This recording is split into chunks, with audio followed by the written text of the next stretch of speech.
In 1787, in the rolling hills of what is now South Africa, a boy was born who would one day rewrite the rules of warfare on the African continent and leave a legacy so powerful it would echo into the cannons of colonial empires nearly a century later. The son of Senzangakona, chieftain of the Zulu clan, Shaka was born into nobility but raised in exile, outcast and unwanted. Yet from this fractured beginning, he would rise to forge one of the most feared and organized military systems Africa had ever seen. Mentored by the Mthethwa chief Cetshwayo, Shaka turned experience into strategy and humiliation into hunger for power. By 1816, he claimed leadership of the Zulu and transformed a minor clan into a kingdom that would dominate southern Africa. Not just through brutal warfare, but through surgical military innovation and radical social engineering. But this story isn't just about Shaka's rise. It's about his legacy and how, decades after his assassination, his vision and battlefield tactics came back to haunt the British Empire itself. In 1879, the world watched as the mighty forces of Queen Victoria marched into Zulu territory, only to be met with a level of strategy, discipline, and defiance they never expected. At the heart of that resistance, the ghost of Shaka Zulu, alive in every regiment, every formation, every warrior. So how did one man's vision survive decades of colonial pressure and almost fuel one of the greatest upsets in military history? At the core of Shaka Zulu's revolutionary rule was a radical transformation of warfare, not just in weaponry, but in the very psychology of combat. He replaced the traditional throwing spear with the iklewa, a short stabbing spear designed for brutal close-quarters combat. Its name came from the sickening sound it made exiting a man's body. This shift forced warriors into face-to-face engagements, removing the safety of distance and instilling fearlessness through necessity. But Shaka didn't stop at weapons. His battlefield choreography became legendary. The buffalo horns formation. The chest engaged the enemy head-on, anchoring the line. The horns flanked wide to encircle and crush. And the loins, a hidden reserve, reinforced and pursued, delivering the final blow. It was not brute strength, it was structured, symphonic violence. Every Zulu regiment, or amabutho, was housed in a military kraal, trained daily through relentless drills and mock battles. Running 50 miles barefoot over thorn-strewn land wasn't a feat, it was standard practice. Shaka even banned sandals, believing hardened soles made hardened warriors. His fighters became a mobile strike force, capable of moving faster than any enemy scout could report their presence. But Shaka's reforms weren't limited to the battlefield. He centralized power, dissolving traditional clan loyalties and reorienting allegiance directly to the king. Even women were woven into the state's fabric, organized into parallel regiments tasked with logistics, morale, and maintaining the cultural engine of the kingdom. He introduced structured initiation systems like Intanjane, ceremonies to guide young women into adulthood, aligning personal development with national cohesion. In just over a decade, he didn't just build an army. He built a state, a disciplined, self-sufficient war machine where society and military fed into each other. By the late 1820s, Shaka's grip on the throne began to slip, not from an outside enemy, but from within his own bloodline. In October 1827, his beloved mother Nandi died. Their bond, forged through shared exile and hardship, was profound, and her passing shattered him. Some say grief turned to madness. Any sign of insufficient sorrow could mean death. Crops withered, cattle perished, and famine loomed. Whether by poor governance or political exaggeration, the kingdom grew restless. That unrest opened the door for betrayal. In September 1828, Shaka's half-brothers Dingane and Mlangana, with the help of his formidable Aunt Mkabayi, struck. At his royal kraal in Kwanai Kamubi, Shaka was ambushed and stabbed to death, not by enemies but by kin. His half-brother Dingane took the throne, and though less brilliant militarily, he preserved the structure Shaka had built. The Amabutho regiments, the centralized authority, the warrior code. Dingane ruled through turbulence, facing both internal dissent and the growing pressure of Boer settlers to the south. But the machine Shaka had built proved resilient and adaptive. Then came Mpand, another half-brother, who seized power with British and Boer support. Unlike his predecessors, Mpand ruled for decades in relative stability. Under his long reign, Shaka's military system matured, becoming less about conquest and more about national defense and cultural cohesion.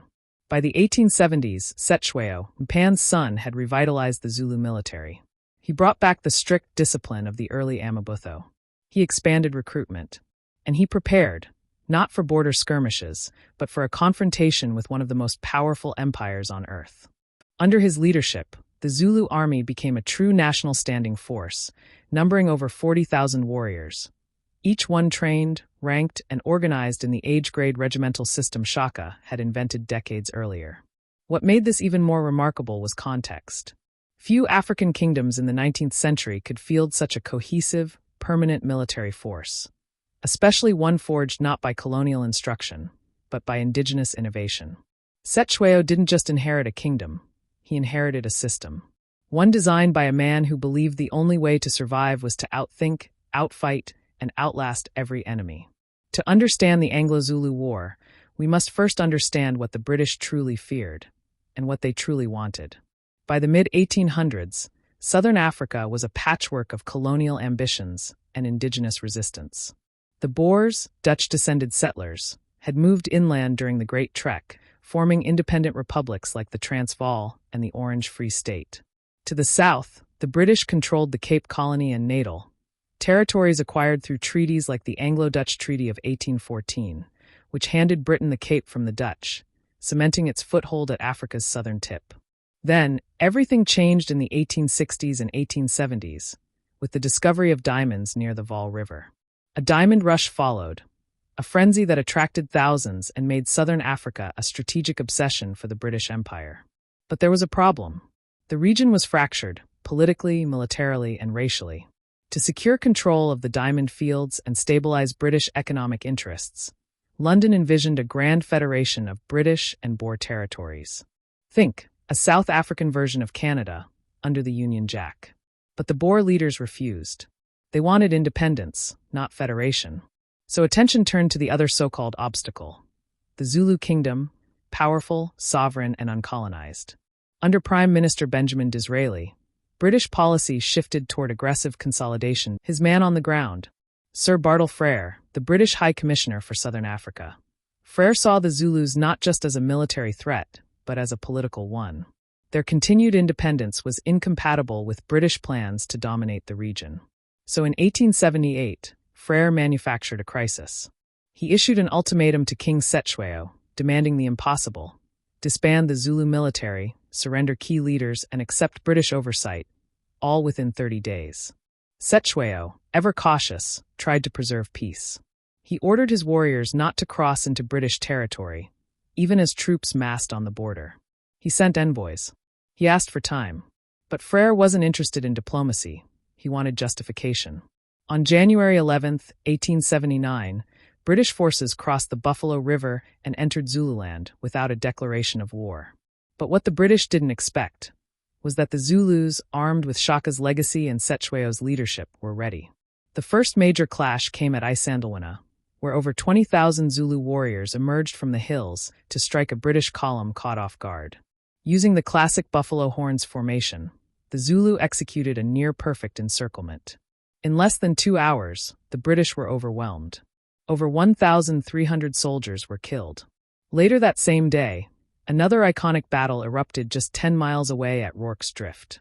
There, just 150 British and colonial defenders held a supply post against a force of over 4,000 Zulu warriors. The British awarded 11 Victoria Crosses, the most ever for a single action. By mid-1879, the tides of war had turned. After the shock of Isandlwana, the British Empire responded with brute force. Reinforcements arrived, thousands of fresh troops, Gatling guns, artillery, and supply lines the Zulu could never match. On July 4, 1879, the British stormed Ulundi, the Zulu capital, in a final crushing blow. The once proud regiments were mowed down in open terrain, their shields no match for repeating rifles and mounted cavalry. To prevent any future resistance, the British shattered Zululand, carving it into 13 rival chiefdoms, each ruled by hand-picked allies of the crown. Unity, the backbone of Shaka's vision, was deliberately undone. But Shaka's legacy couldn't be destroyed with bullets or borders. Through oral histories, Amahobo war songs, and generations of resistance, the memory of Shaka remains central to Zulu identity. His battle cries resurfaced in uprisings like the Bambatha Rebellion of 1906 and decades later, as protest songs during apartheid. From Mandela to modern military historians, Shaka Zulu has been hailed as one of the greatest tacticians in global history. A Pan-African icon, not just for what he built, but for how his vision outlived his kingdom. Hollywood took note too. The 1964 film Zulu, starring Michael Caine, dramatized the defense of Rorke's Drift, and Zulu Dawn, 1979, depicted the catastrophe at Isandlwana. While dramatized, these films introduced global audiences to the brilliance and bravery of the Zulu forces, a cinematic echo of Shaka's enduring mythos. The Anglo-Zulu War may have ended in British victory, but the spirit that fueled the Zulu resistance was never truly extinguished. From the thunder of charging regiments at Isandlwana to the echoes of war songs that survived apartheid's darkest days, the legacy of King Shaka Zulu lived far beyond the battlefield. His vision of unity, discipline, and strategic brilliance shaped not just a kingdom, but a culture that refused to be broken. Even today, Shaka's name commands respect, from the hills of KwaZulu-Natal to the speeches of leaders like Nelson Mandela. He is remembered not simply as a warrior king, but as a visionary who dared to remake his world. Thank you for watching another Fresh K documentary. Leave us a comment. What surprised you most about Shaka Zulu's enduring influence? Until next time, stay curious, stay proud, and keep history alive.